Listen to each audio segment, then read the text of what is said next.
What's up guys, your boy CJ here, back in this another video. I hope you guys are doing well. I'm doing pretty well myself. And if you guys are new to the channel, do subscribe to support this channel, of course. And if you guys like this video, to hit the like button down below.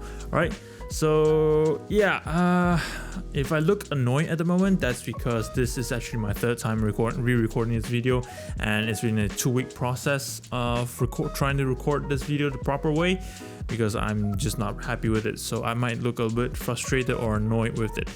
But yeah, anyway, from the title of this video, you probably realized that we're going to be talking about, should you upgrade to full frame camera or stay at aps-c? And if you hear a vibration here and there, that's just from my phone. So yeah, let's just get into it. All right.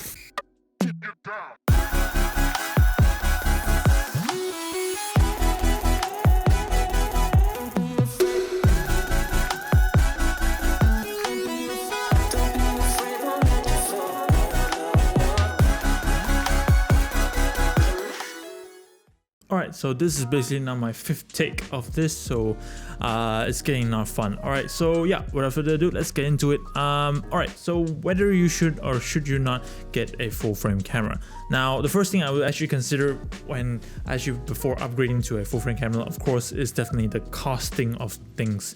Because number one, you are not only paying for the camera body itself, you have to pay for whole loads of other things. So okay, let's say for example, let's talk about the body first. So we have an aps-c camera right here. This is my 650D, my trusted 650D, my glorious 650D, which actually I've been using for the past 8 years, and even now when I have the EOS R5, I'm still using it. So yeah, let's say that you came from maybe an ATD, for example, and you decided to upgrade to maybe a EOS R because you see them very appealing. So the EOS R costs about 6,500 ringgit at the moment, and ATD costs about 3,000. I think you can actually trade it in for. You have to pay extra 3,000. So yeah, you might think that, oh, I only need to pay 3,000 ringgit. Not only that, stop. You also have to consider that once you upgrade to full frame, you need a full frame lens. Do you have it? Because a full frame lens is not cheap. Let's say for example, you come from a 17 to 55 f2.8 EFS lenses. This is my trusted EFS lens, and you want to convert to the full frame variant, also same aperture f2.8, which means that will be the 24 to 70 millimeters f2.8. Now you have to understand that the L lens is about 4,000 ringgit or 7,000 if you want to buy it new. I'm not sure about that. I will put the price up here for brand new. And for the 1755 millimeters, right now you can buy it for around 2,000 to 3,000 ringgit, give or take. I'm not sure of that. Also, we'll put it up here just to be safe. And you can see that the price differences is humongous, and you have to pay for that. All right, you can't just use back your old. You can say that, oh, I'm just gonna use back my old lens. I'm not gonna care about it.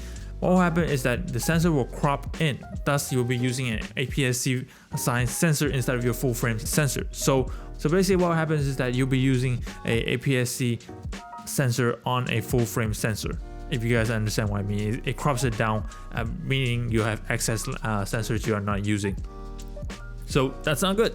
All right, you're basically wasting your money over there.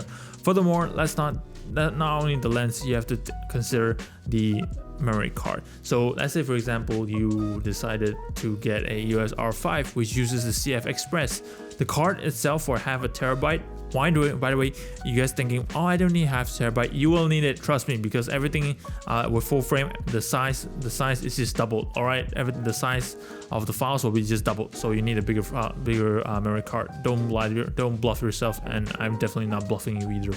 So yeah, that's something to take in mind. That will cost you 2,000 ringgit for just the card itself. You also have to consider the reader. CFexpress reader, 500 to 600 ringgit. All right, so in total plus minus 3,000 ringgit you will not escape from that price. All right, you still have to pay about 3,000 ringgit just for the memory storage for your camera. You're not including the one for your machine, editing machine. Furthermore, we have to also talk about whether or not you need it or you actually just want it. What do I mean by that? Meaning you saw a friend has it, or you saw a YouTuber has it and you want it. Just because of that reason, I suggest you don't buy it. All right, don't waste your money. Keep it. Use your aps-c camera until to the point where you need it. And what do I mean by needing it? Needing it is whereby you need it to maybe make money. All right, you need the performance of a full frame camera. Now understand that full frame camera provides several little things that is different from full aps-c camera. Nowadays aps-c catches up to a full frame standard in terms of feature as well, so you have to take that in consideration. The next thing we're going to be talking about is basically what we touched about previously, is basically, has your skill set reached to the point you need a full frame body? Why I decided to split this apart and not just put it together with when I was talking about the need factor, because this is something that people really overlook and they don't actually consider it. Has your skill come to the point where the camera is limiting your ability to create better images? Now think about that. That's actually something very important. Has your camera, the camera, your tool, limits your ability to create better images? If yes, you have my blessing, you have everybody's blessing to go get yourself a full frame camera. If no, you feel that your skill is still inadequate, your lighting skill is bad, or your guiding skill, the model is bad, or just your composition is bad, or anything about your skills that's not based on the cameras, the camera is not limiting, that's the one limiting you from creating better image, you might have to consider that. You might have to reconsider from buying the full frame camera. Just stick with your aps-c and trust me, you will be happy with it. All right.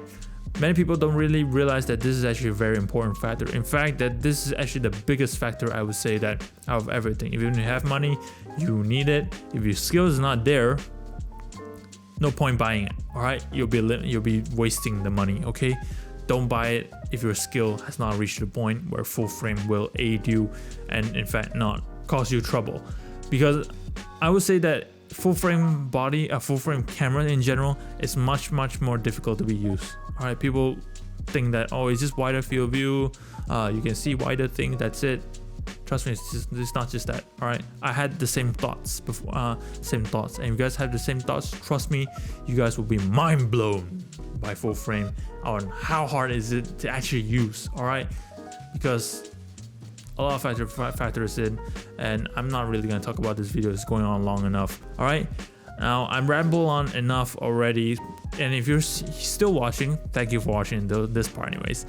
You guys still want to get a full frame camera and you want to know what's my recommendation on what full frame camera you should get, I would recommend the EOS R. It's a good starter camera on full frame, and furthermore, with Canon now moving away from EF to RF, it's a good starting platform. All right, it has everything you need. So yeah, thank you guys for actually watching until this far. Hope you guys like this video and hope that it helps you out.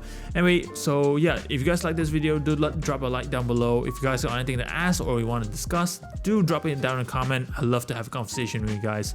And furthermore, do subscribe, hit the notification bell button, share this video with your friends before they actually went and buy it and have buyer's regret. All right, so yeah, it's your boy CJ, and I'll see you guys next video.